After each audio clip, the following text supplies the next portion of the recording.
আতর, তসবিহ, জায়নামাজ, কোরআন শরীফ ও রেহেল।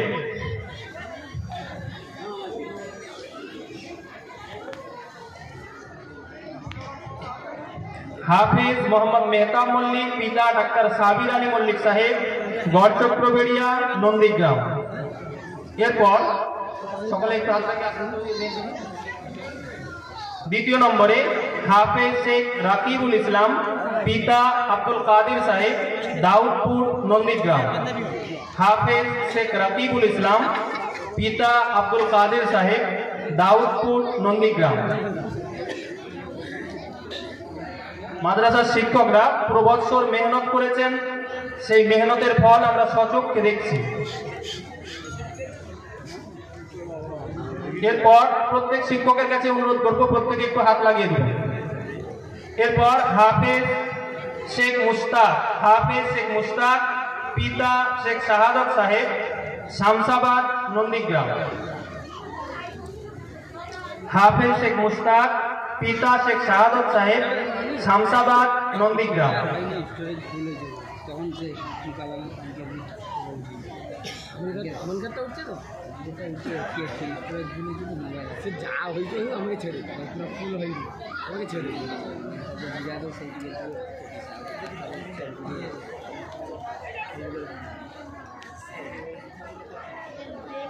এরপর হাফেজ ইকবাল, হাফেজ ইকবাল মিয়া, পিতা শেখ সিরাজ সাহেব, ফিরোজ সাহেব, আরগোয়াল, এগরা। হাফেজ ইকবাল মিয়া, পিতা শেখ ফিরোজ সাহেব, আরগোয়াল, এগরা। যারা আজকে দস্তারবন্দি যাদের হচ্ছে তাদেরকে জামা, পায়জামা, টুপি, হাজির মাল, ব্যাগ, আতর, তসবিহ, জানামাজ, কোরআন শরীফ ও রেহেল ইত্যাদি দেওয়া হচ্ছে।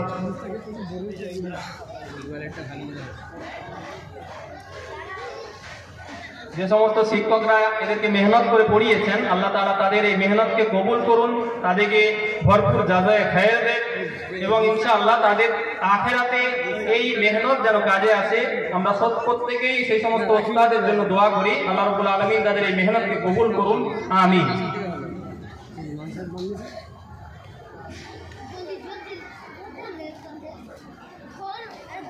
দস্তারবন্দির কাজের পরে আমরা দেখতে পাচ্ছি